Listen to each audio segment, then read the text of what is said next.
लोकतंत्र ये शालीनता की अभिव्यक्ति है। सभ्य रहना, संयमित रहना, अपने बात को और तर्क को वजन से रखना, पर इसका मतलब गाली गलौज करना नहीं। राहुल गांधी इस मर्यादा का पालन नहीं करते। राष्ट्रीय स्वयंसेवक संघ यह विश्व का सबसे बड़ा स्वयंसेवी संगठन है। भारत देश को, उसकी जनता को संघ पर विश्वास है। इसलिए संघ के स्वयंसेवकों ने जो भी संगठन खड़े किए, चाहे वो विश्व हिंदू परिषद हो, चाहे वो विद्यार्थी परिषद हो, मजदूर संघ हो, भारतीय जनता पार्टी हो, वो ये सब दुनिया के सबसे बड़े संगठन होकर के सामने आ गए। उस संघ के नेताओं को जोकर कहना, ये राहुल गांधी का मानसिक दिवालियापन है। उनके पास तर्क नहीं है, उनके पास में गाली है। वो प्रधानमंत्री जी के लिए भी बहुवचन में नहीं बोलते, आदर से नहीं बोलते, वो गली के गुंडे की भाषा में बोलते। मैं समझता हूं कि सभ्य शालीनता का वह अपमान करते और उसमें से वो अपनी कंगाली दिखाते हैं तर्क के बारे में। मैं भगवान से प्रार्थना करूंगा कि वो लंबे समय तक कांग्रेस का नेतृत्व करें, वह विपक्ष के नेता बने रहें। इससे कांग्रेस की प्रगति होना असंभव होता रहेगा और राष्ट्रवादी शक्तियों का वर्चस्व बना रहेगा। जी तो साथ ही उन्होंने आरएसएस के लिए ये भी बोला कि एक टाइम पे आरएसएस था जो छोटे व्यापारियों, ज्वेलर्स और जो बिजनेसमैन इन लोगों से बनी थी, लेकिन अब इसको कोऑपरेटिव कर दिया गया है और कोऑपरेटिव का काम ये अडानी और पीएम मोदी इन सब ने मिलकर किया है। ये अब डेड आरएसएस हो गई है। तो फिर काहे को डर रहे, काहे संघ के बारे में इतनी भाषा बोल रहे हैं अगर उनको लगता है कि आरएसएस डेड हो गई है? आरएसएस तो ऐसी संस्था है जो 100 वर्ष के होने के बाद भी तरुण दिखाई देती है। उत्साह से भरे हुए आदर्शवादी युवकों का संगठन दिखाई देता है। किसी भी चुनौती का सामना करके उस पर विजय प्राप्त करने का साहस रखता है। उसको डेड कहना, किस दुनिया में जी रहे हैं, किन कल्पनाओं में जी रहे हैं? भगवान उनकी सहायता करें। आखिरी सवाल, राहुल गांधी ने ये भी बोला कि जिसको अपना एक्सप्रेस करना है, किसी भी तरह की फीलिंग एक्सप्रेस करनी है, चाहे वो आरएसएस को मिटाने की क्यों ना हो, उसके लिए मैं उसके साथ खड़ा हूं। ठीक है ना, भारत में अभिव्यक्ति की आजादी है कि नहीं?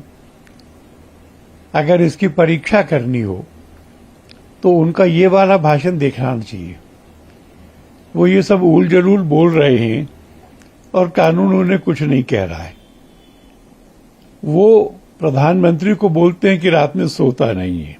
सोते नहीं है नहीं कहता, सोता नहीं है। वो संघ को जोकर कह रहे हैं। इससे साबित होता है कि भारत में अभिव्यक्ति की आजादी पर्याप्त मात्रा में भरपूर है और उसका दुरुपयोग करने के लिए भी राहुल गांधी और बाकी लोग काम कर रहे हैं। सर, राहुल गांधी ने जो तमाम कई बातें कही हैं, उस पर आपकी प्रतिक्रिया चाहेंगे। आरएसएस को लेकर उन्होंने कई बातें कही, जोकर, मस्करा, इस तरह के शब्दों के भी इस्तेमाल उन्होंने किया है। देखिए, जो संसद में संसदीय भाषा का प्रयोग नहीं कर सकता हो, उससे बचता हो, वो बाजार में आके बाजारू भाषा का प्रयोग करने से कौन रोक सकता है उसको? आखिरकार ये जो मानसिकता है ना, बेसिकली उन्होंने इस बार दिखा दिया। क्योंकि संसदीय नहीं हैं हम, इसलिए संसद में नहीं बोल सकते। असंसदीय भाषा का प्रयोग करना है, इसलिए बाजार में आके बाजारू भाषा का प्रयोग करना है। हमें लगता है कि ये विनाशकाले विपरीत बुद्धि वाली बात है। जो संघ 100 वर्ष से अधिक का हो चला, उसको बचाने की जो वकालत है वो पार्टी कर रही है जो कि पिछले 60-70 वर्षों में स्वयं को खा चुकी।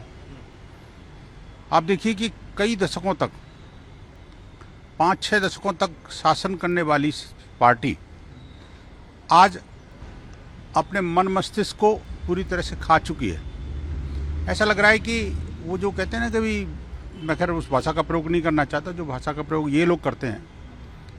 भगवान उनको सद्बुद्धि दे और इसको बुद्धि से बाहर निकाले कि सिर्फ गाली देना, संघ पर शिकंजा कसना, संघ पर प्रतिबंध लगाना, संघ को जेल में डालना, इस मानसिकता से थोड़ा बाहर निकलना पड़ेगा इनको।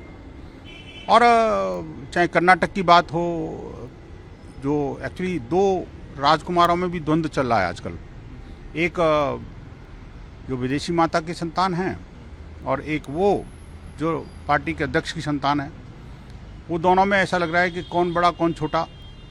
घमासान मचा हुआ है कि संघ को जो ज़्यादा गाली देगा वही पार्टी में टिक पाएगा। पार्टी में तो टिक सकते हो, लेकिन पार्टी टिकेगी नहीं टिकेगी ये नहीं पता। और वास्तव में देखा जाए तो मैं कहूँगा कि आज की सत्ताधारी पार्टी जो है उसके लिए दोनों वरदान बन के आए हैं।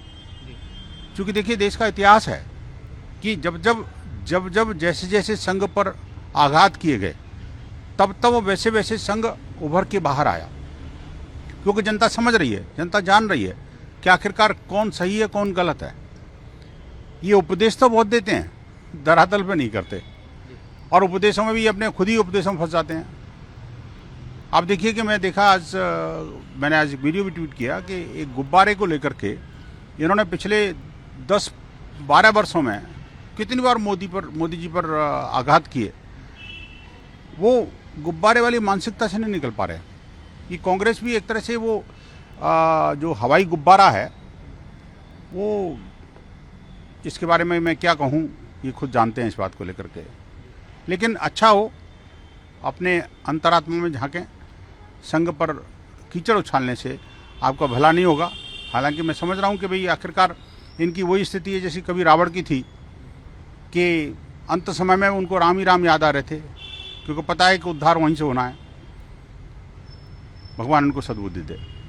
क्योंकि सर वो कई और तरह से भी बातें करें, पूंजीपतियों से नाम जोड़ रहे हैं आरएसएस का, तो इस पर भी ज़रूर आपकी प्रतिक्रिया हम चाहेंगे कि संघ में तो सब लोग आते हैं, गरीब से गरीब और मतलब निम्न स्तर से निम्न स्तर का और बड़े से बड़ा।